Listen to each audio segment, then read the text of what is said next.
예수님, 오늘은 어제 예수님 십자가 현양 축일에 이어서 고통의 성모 마리아 기념일입니다. 요 기념일이 이렇게 붙어 있죠. 예수님의 고통, 순환에 대해서 묵상하고, 이어서 교회는 성모님, 예수님의 딸은 성모님의 고통에 대해서 묵상해보는 시간을 가지라는 거죠. 묵상해 보도록 하겠습니다. 성부와 성자와 성령의 이름으로 아멘. 성모님 께서 이제 뭐 많은 고통을 받으셨지만, 우리가 교회에서 일반적으로 성모님의 고통을 이야기할 때는 성모 칠고라고 하죠. 음, 어디서부터 볼까요? 성모 예수님이 어렸을 때부터 봐야겠죠. 그러니까 여기 성모님께서 지금 첫 번째, 그러니까 일곱 개의 칼이 뭐 성모님 심장에 찔린 이런 모습들을 많이 보죠. 이제 첫 번째가 어, 시메온이 당신의 칼은 예리한 아니구나. 당신의 심장은 예리한 칼에 찔리듯 아플 것입니다. 이 미래에 예수님께서 십자가에 매달려서 우리의 죄가 드러나게 만들 때에 똑같이 예수님과 함께 고통을 당하실 거다. 고통에는 항상 값이 따르는 거죠. 이유 없이 당하는 고통은 없겠죠. 그 다음에는 헤로데가 예수님을 죽이려고 해가지고 이집트로 피난 가실 때, 그 다음에는 이제 12살 때 아드님이 사라져서 사흘 동안 못 찾아가지고 속 썩으실 때, 그 다음에는 이제 예수님이 십자가 지고 가실 때 이제 중간에서 만나시죠. 얼마나 마음이 아프셨겠어요, 그쵸? 그 다음에는 이제 십자가에 매달린 모습의 예수님을 보았을 때, 그 다음에는 십자가에서 내려지신 예수님을 당신 품에 안았을 때, 그 다음에는 또 그 시체까지도 함께 할 수가 없고 또 무덤에 묻으셨어야 할 때, 요거를 성모 칠고라고 하죠. 그래서 일단은 성모님이 받으신 이제 고통이 우리에게 어떠한 의미가 있나를 살펴보기 위해서 고통 자체에 대해서 한번 묵상해 볼 필요가 있는 것 같아요.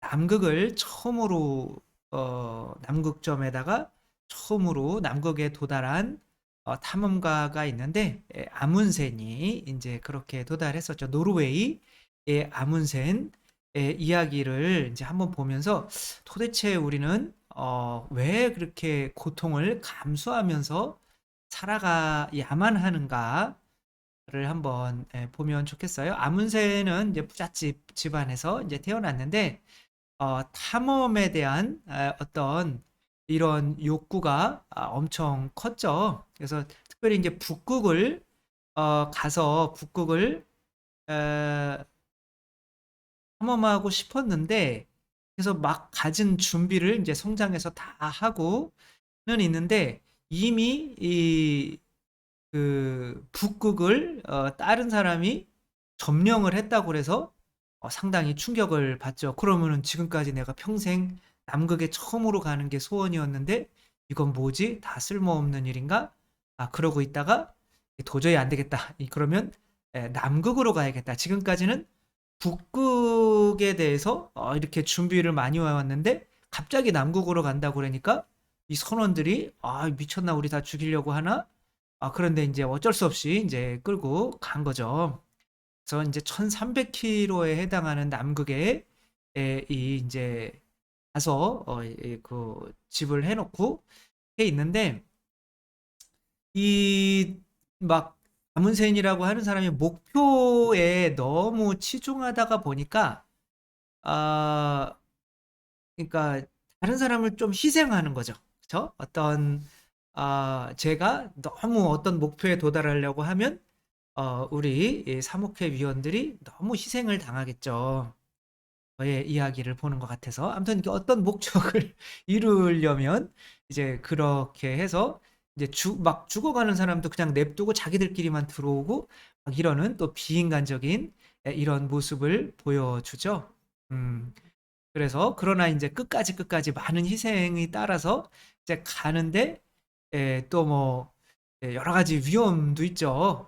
정말 이렇게 그래서 많은 이제 고난 끝에 결국에는 이제 도달하게 되는 거죠. 그러면 배고플 때 어떻게 하느냐면 애를 잡아 먹어요. 그러니까 이제 우리나라한테 뭐라 그럴 것도 없는 거죠. 그래서 남극에 이제 결국에는 도착을 하죠. 그래가지고 여기에다가 이제 깃발을 이제 꽂게 되는 거죠. 그래서 여기가 남극이다. 그래서 첫 번째 노르웨이에서 예, 이렇게 아까 그 봤던 사진이 나오는 거고 그 다음에는 이제 이게 전보로 해가지고 노르웨이에서는 어마어마한 인기를 끄는 이제 사람이 목표를 달성한 거죠. 그러나 이제 여기 스콧이라고 하는 영국 원정대도 같이 갔었거든요. 그러니까 경쟁을 했던 거죠. 근데 그 스콧은 얼어 죽어요. 근데 이들은 굉장히 자기들밖에 모르고 개도 잡아먹으면서 했다라고 해서 영국에서는 이제 이렇게 얼어 죽은 스콧을 굉장히 또 띄우고 각 나라에서는 그렇게 하는 거죠. 이분은 이렇게 돌아가신 거고 그러나 이, 이 누구예요? 이 아문세는 이렇게 자기 나라에서 어마어마한 축하를 받게 되는 거죠. 인생은 고통의 바다라고 하잖아요. 그러니까 고통을 안 당할 수가 없는 거죠. 우리 늙어가는 것도 고통이고, 또 죽음에 대해서 걱정하는 것도 고통이고, 자녀가 아픈 것도 고통이고, 그러니까 이제 모든 이제 고통이 있는 거죠. 근데 그런 고통에는 항상 뭐가 있을까요? 내가 받는 고통에는 알고 보면 항상 그것에 따른 보상이 있어요. 그리고 그 보상을 이 합당하지 않으면 내가 이 고통을 이겨내면서 이 세상에서 살 수가 없어요. 따라서 어차피 고통을 당해야 되는데 나는 그 고통에 대한 보상을 내가 정해야 되는 거예요. 음. 그래서 이 뭐 일본 이제 가미가제 특공대들이 있죠. 자기 목숨을 다 바쳐서 이렇게 항공모함에 가서 이렇게 자살하는 이 자살 카미가제 이 가미카제 이 특공대들이 의 보상은 뭘까요? 어떻게 이 죽음에 대한 공포를 이겨낼 수 있을까요? 바로 나라가 주는 그래 나는 이렇게 죽으면 일본에서 영웅이 되는 거야 라는 어떤 명예죠. 그쵸? 이런 고통에는 항상 그것을 이겨낼 수 있는 보상이 있단 말이에요. 그리고 그 보상이 따르지 않으면 지금의 나의 고통의 삶의 고통은 이겨낼 수가 없는 거죠. 어떤 아, 영국의 군인이 이분은 이제 뭐 성경책을 들고 있는데 군인이 이제 그 아프리카에서 싸우다가 이제 다 죽고 자기만 남았어요. 그래 이제 거기서 이 사람을 찾으려고 열심히 노력을 했는데 찾지를 못했어요. 그래서 죽었나 보다. 그렇게 했는데 6개월 만에 돌아왔어요. 그런데 이 사람이 이제 돌아와서 막 이렇게 사진을 찍는데 손에 뭐 종이 한 장을 꼭 쥐고 있는 거예요.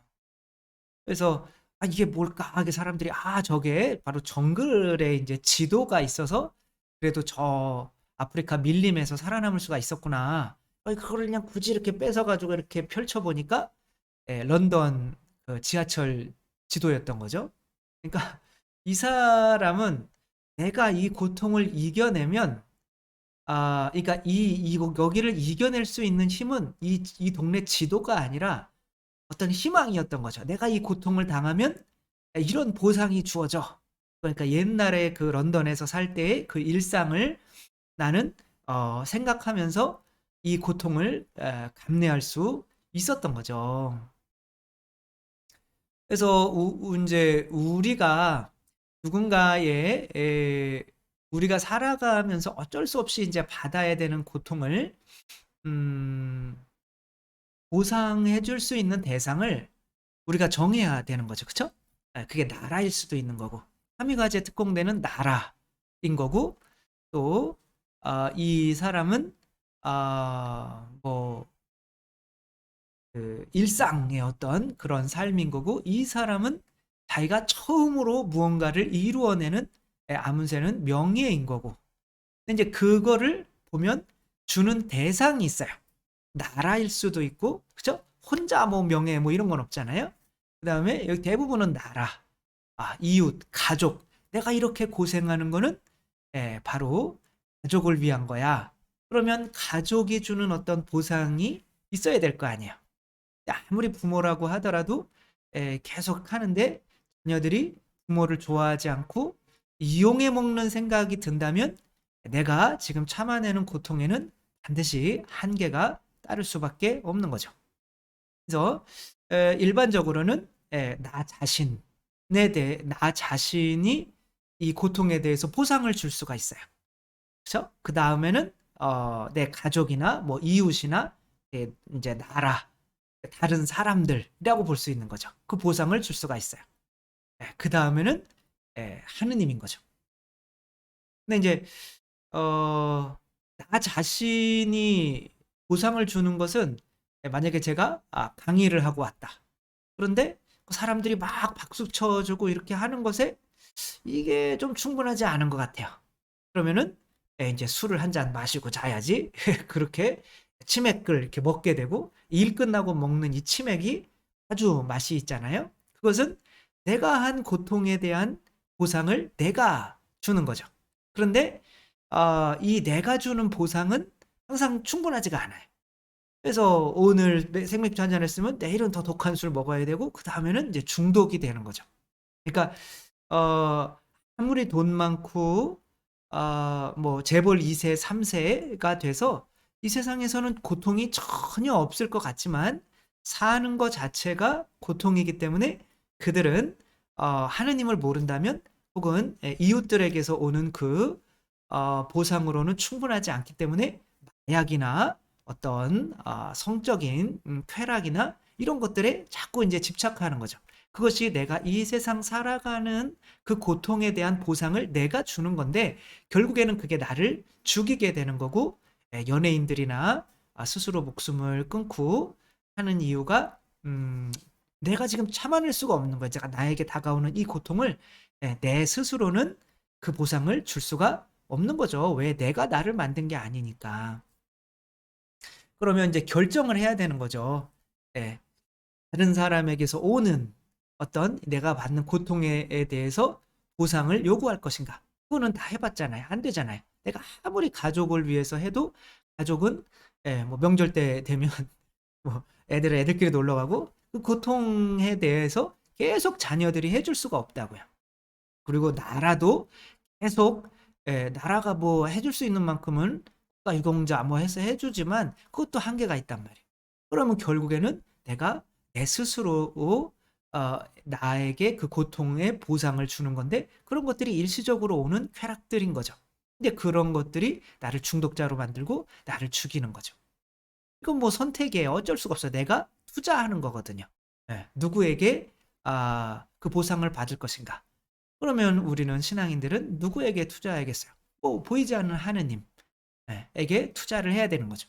그럼 그 투자를 어떻게 하는 거냐? 방법이 누구에게 보상을 받을 것인지를 내가 어떻게 정하는 거냐? 그 이지선 씨라고 이제 이렇게 교회에서 엄청나게 이렇게 엄청나게는 아니지만 이렇게 봉사도 하고 대학교 4학년 졸업사진도 다 찍어놓고 이렇게 오빠하고 이제 차를 타고 오는데 음주운전을 하신 분에 의해서 사고가 났고 그래서 온몸의 55%가 3도 화상 제일 큰 그 화상이 3도잖아요. 그게 온몸의 55% 무려 수술은 40차례에 걸쳐서 수술을 했죠. 이제 지금은 이제 얼굴도 그래도 이렇게 많이 좋아진 상태였는데 그때는 정말 이런 모습이었다가 자기가 이런 모습이 되는 것이 굉장히 힘들었겠죠. 근데 어떤 목사님이 오셔서 반드시 당신은 살 것이고 뭐 사는 것 자체가 기적이라고 하니까 살 것이고 많은 사람들에게 희망을 주는 사람이 될 것입니다. 이게 하나의 보상이잖아요. 이제 보상을 나한테 찾아야 되거나 아니면 이 세상 사람들에게 찾아야 되는데 이 목사님은 당신이 아픈 이 고통의 보상을 하느님한테 받으세요라고 하는 거죠. 그럼 하느님한테 받는 방법은 뭘까요? 나 자신에게 받는 방법은 뭘까요? 나 자신에게 뭐 하면 될까요? 감사하면 되죠. 너 참 고생했어. 라고 하면서 안아주고 술 한 잔 먹고 마약하고 뭐 이렇게 나에게 고마운 거예요. 그러니까 나에게 보답을 하는 거죠. 그러니까 내가 이 세상에서 받는 고통에 대한 보상을 누구에게 받을 것인가를 정하는 거는 그 대상에게 감사하면 되는 거죠. 이 나라에 감사하면 이 나라 때문에 전쟁을 하면서도 좋아. 내가 이 나를 살게 해줬으면 너무 감사하니까 그 고통을 참아낼 수가 있는 거죠. 근데 이제 이분은 그런 거로는 안 되는 거예요. 이 상황이. 이거를 고통을 감낼 수가 없는 거죠. 그러니까 이 내 고통에 대한 보상을 그러면은 하느님께 받아야겠다. 그래서 하느님께 감사. 그러니까 병원에 있으면서 40차례의 수술을 받으면서 이제 하느님께 감사하기로 결정을 한 거죠. 근데 여기에서 감사할 게 뭐가 있어요? 예. 온몸이 다 타버렸는데. 그러니까 이제 손가락을 이제 몇 차례 걸쳐서 이렇게 자르거든요. 근데 손가락을 8개를 잘라야 된다는 거예요. 그러니까 이분이 이렇게 얘기했대요. 엄마 손가락 2개 안 자른데 너무 고맙지. 그리고 손가락 완전히 끝까지 안 자른데 이 중간까지만 자르면 된대. 너무 고맙지. 이런 거죠. 그래서 고마운 걸 자꾸 찾아내는 거예요. 그 음주운전한 사람이 보험을 들어서 그래도 감사합니다. 그리고 내 손가락으로 그래도 내 단추를 잠그고 숟가락을 들 수 있어서 감사합니다. 그리고 내 손으로 내가 문고리를 열고 나갈 수 있어서 감사합니다. 뭐 이렇게 자꾸 감사하다가 보니까 중에는 이 고통 때문에 하느님으로부터 오는 이 기쁨이 너무 큰 거죠. 그러니까 힐링 캠프에 나와서 그럼 그 옛날의 모습으로 돌아가고 싶은 마음이 있습니까? 그랬더니 전혀 없습니다. 왜? 이 고통에 대해서 하느님께 감사를 이렇게 하느님께 그 보상을 받으려고 했더니 너무 많이 받은 것 같은 거예요. 그러니까 다시 과거로 돌아가서 내가 하느님을 위해서 고통당해 주지 못한 상태에 그래서 하느님한테 그만큼 보답을 못 받는 상태. 이때도 어떤 희생을 하긴 했지만 그것에 비해서는 내가 훨씬 하느님을 위해서 큰 고통을 당하고 그 큰 보상을 받는 게 훨씬 크기 때문에 나는 이전의 얼굴로 돌아가고 싶지 않다. 지금은 이제 대학 교수로서 살아가고 있죠. 성모님의 고통은 우리에게 무엇을 말하고 있을까요? 어차피 인생은 고통이란다. 근데 나는 이 고통을 하느님을 위해서 받았다. 어차피 받는 고통이라면 그 보상을 주는 분이 하느님이면 얼마나 좋겠니? 우리를 만든 하느님이기 때문에 우리에게 필요한 게 무엇인지 하느님께서는 잘 알고 있기 때문에 그에 합당한 보상을 주시죠. 저는 그 패션 오브 더 크라이스트에서 이 장면에 이 성모님 역할을 하신 분이 우리를 정말 쳐다보는 이 눈빛이 저는 이 영화에서 제일 뭐랄까 오래 임팩트가 남았어요. 너희는 어떡할래? 너희는 누구한테 너희들의 보상을 받을래? 누구를 위해서 어차피 고통을 받는데 누굴 위해서 받을래? 나는 내 성모 칠고 내 심장에 찌르는 이 모든 칼을 예수 그리스도를 위해서 고통을 받았다. 너희는 어떻게 할래? 이런 모습인 것 같아요. 우리는 결정해야 되는 거죠. 내 자신을 위해서 고통을 받을 것인가? 이웃을 위해서 고통을 받을 것인가? 나라를 위해서 고통을 받을 것인가? 아니면 예수 그리스도를 위해서 고통을 받을 것인가? 이것은 우리가 결정을 해야 하는 거죠. 네, 오늘 성모님의 고통을 통해서 이 세상에 있는 고통, 그냥 불교에서는 고통을 없애는 게 행복이다. 이렇게 이야기를 하잖아요. 그러나 우리는 모든 고통에는 보상이 있기 때문에 고통 자체를 없애는 것이 아니라 이 고통을 통해서 더 큰 가치의 보상을 우리가 추구할 수 있는 것, 그것이 바로 행복이다라고 하는 거죠. 그래서 고통과 행복은 이어지는 건데, 나 자신을 위해서 내가 내 자신의 고통에 보상을 해줄 수도 있고, 나라에 기대할 수도 있고, 사람들에게 기대할 수도 있는데, 우리는 어디에 투자하는가. 그러나 사람들이 줄 수 있는 것은 한계가 있다. 하느님에게 감사하면 내 고통이 에 대한 보상을 주는 대상이 하느님이 되는 건데, 하느님이 안 계셔도 아까 이지선 씨처럼 이 세상에 있는 정말 감당하기 어려운 고통을 감당해 내고 기쁘게까지 살아갈 수 있고, 심지어 하느님마저 계시면 성모님께서 하늘나라에서 받을 이 축복은 얼마나 클지 생각하며 우리들도 과연 나에게 닥쳐오는 고통들에 대한 의미를 내가 어떻게 받아들일 것인지 또 생각해 보고 묵상하는 하루가 되었으면 좋겠습니다. 주님께서 여러분과 함께 현능하신 천주 성부와 성자와 성령께서는 여기 모인 모든 이에게 축복을 내리시어 길이 머물게 하소서. 주님과 함께 가서 복음을 전합시다. 하느님 감사합니다. 성부와 성자와 성령의 이름으로 아멘. 감사합니다. 사랑합니다.